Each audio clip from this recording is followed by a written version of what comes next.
Sono all'estero e non so quando rientrerò. Con questa motivazione contenuta in una mail, l'ex governatore Rosario Crocetta ha declinato ieri l'invito della Commissione antimafia a farsi sentire sui fatti che emergono dall'inchiesta sull'ex presidente di Confindustria Antonello Montante, in carcere per associazione a delinquere.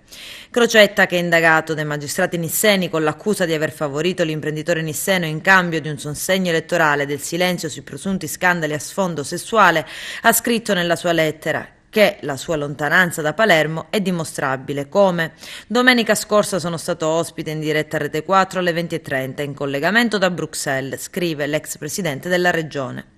Appena rientrerò sarà mia cura contattarla, conclude Crocetta nella mail al capo della commissione Claudio Fava.